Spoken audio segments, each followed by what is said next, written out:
I'm really glad to be joined by Peter Herweck, Chief Executive Officer of AVEVA.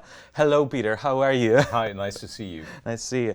2 years after online sessions, meetings, virtual events, AVEVA Pi World takes place here in Amsterdam. How does it feel, first of all, and what's the importance of this type of events for inspiring other businesses to embrace sustainability and resiliency in this time?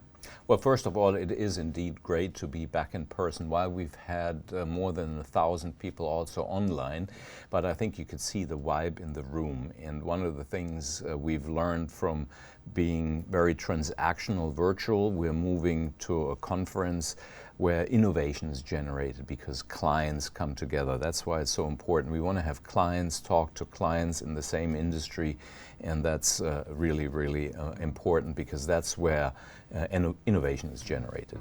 Secondly, I believe that sustainability is, and our research shows it, Forbes has done some research, more than 90% of the executives in the S&P 500 have this on top of their agenda.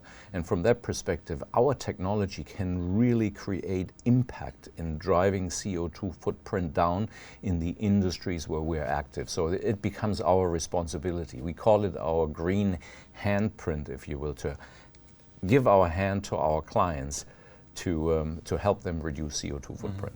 I heard you yesterday saying that innovation is created when community comes together, and I know that probably this is a difficult question for you. But if I ask you to choose one keynote speech from the event, one presentation that made you feel like really well, what would that be? Well, it's interesting because it's not necessarily related to what we're doing, but we had Dr. Catherine Green. They're one of the inventors of the COVID-19 vaccine that was then produced by AstraZeneca.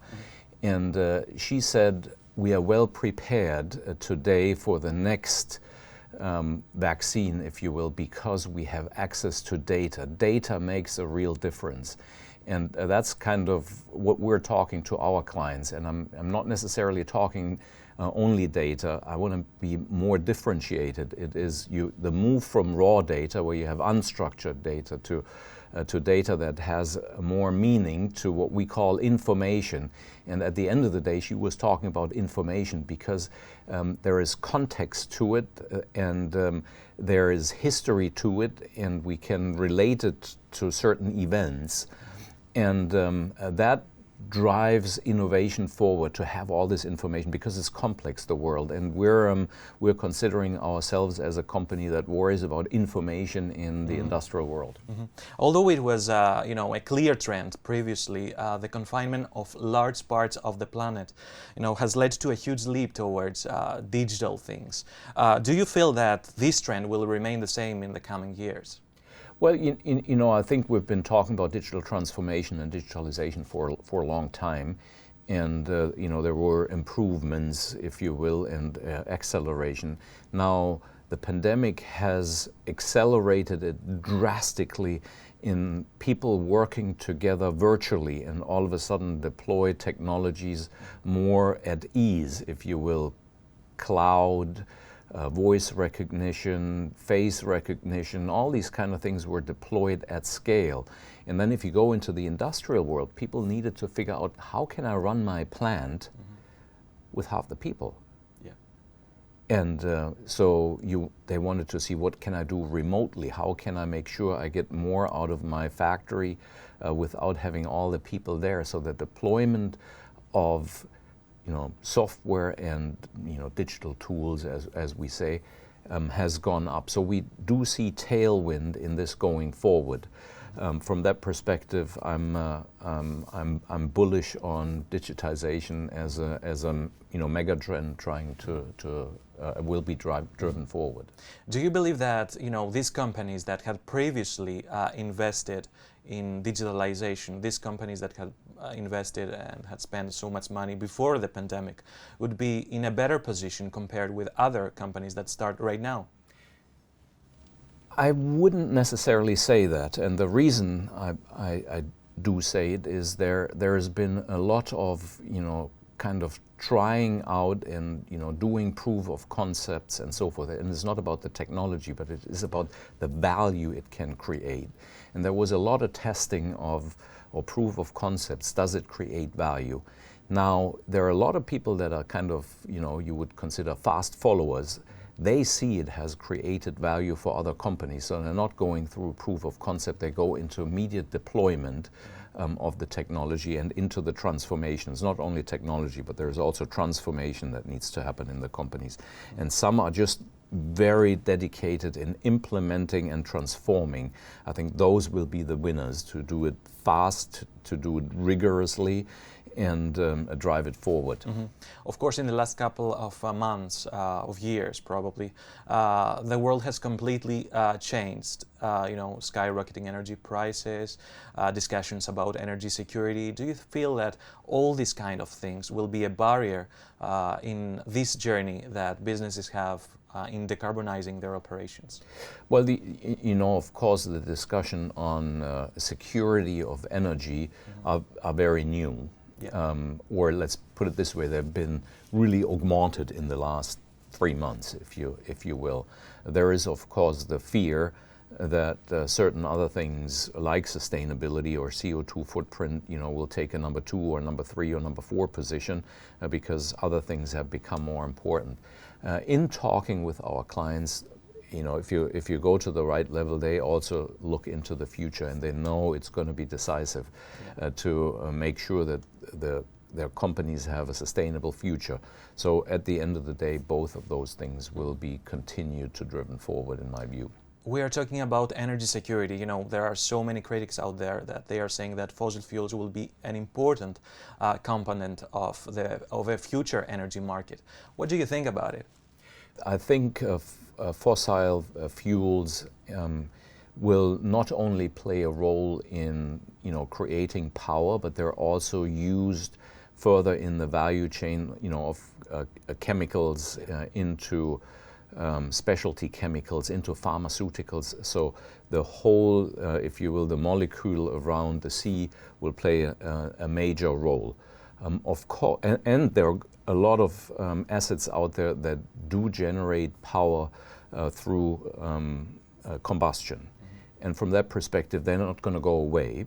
But of course, everything that's built newly is going to be completely, carbon neutral. At the same time, we need to worry about what's there and try to make that also more carbon neutral, or reduce the emission of CO2, which can be done today. So I think it's a combination of all the 3 things: new build, what's existing, and then also expansions that are necessary, because population is growing, energy hunger is growing, and we need to do it in a way that we're conform with the Paris targets, which can be done. Yeah.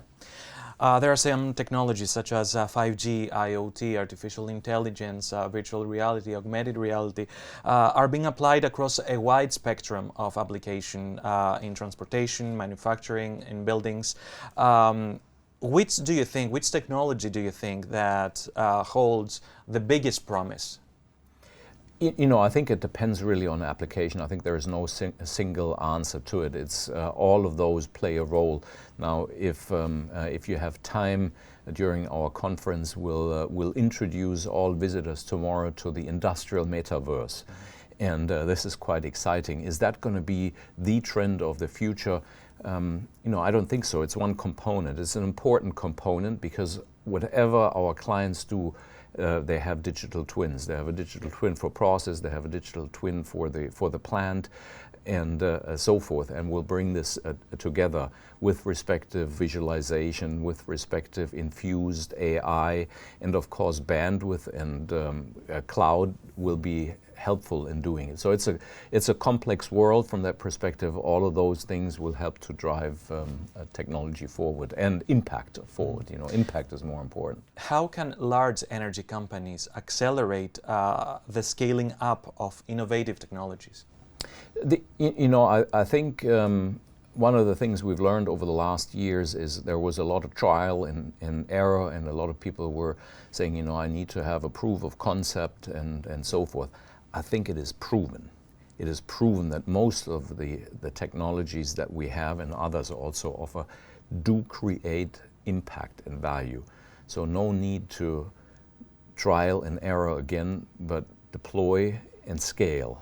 That's really, from my perspective, what should happen now, and we see it at many clients, by the way.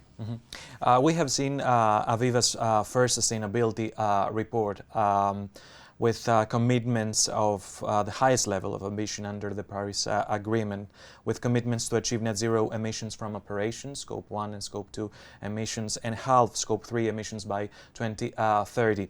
Can you tell us about this report, and what kind of progress have you made towards these targets, and what kind of measures you will probably plan to implement? So, I think first of all, this is important to take care as a business leader, to save the planet, if you will, and we have an obligation to do it. Secondly, if you want to attract more of the, younger workforce also to join your company, they're very conscious of the fact that if you're not supporting, they don't want to join you. So that, I think that's the second important topic. Thirdly, is our technology is really there to help. So we should also be the front runner in worrying about our own footprint.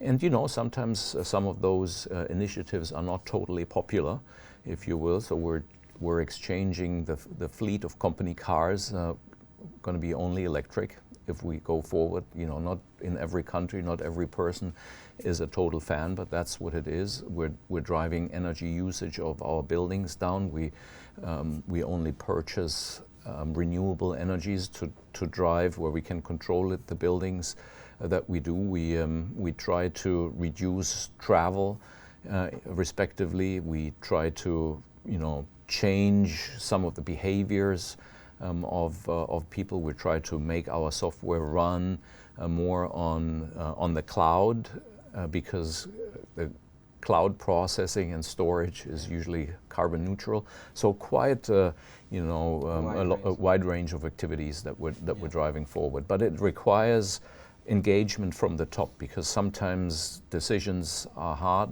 and if you're not determined, they're not going to be decided by themselves, if you will. Can I ask you about cybersecurity? We have seen enormous concerns about more and more devices that they are using big data, and also we have seen reported cyber attacks, and the way that these cyber criminals are becoming increasingly sophisticated to who they are attacking to. What are your thoughts about this issue, and do you feel that all these kind of things pose a risk for hackers to steal the information, all the information of customers? So you see, I would never downplay the risk that's there. It is imminent, in particular with many of our clients being in critical infrastructure. But as the sophistication of the hacking world increases, so does the sophistication on the development world, if you will, with our engineers. And we've been working with clients that have been exposed.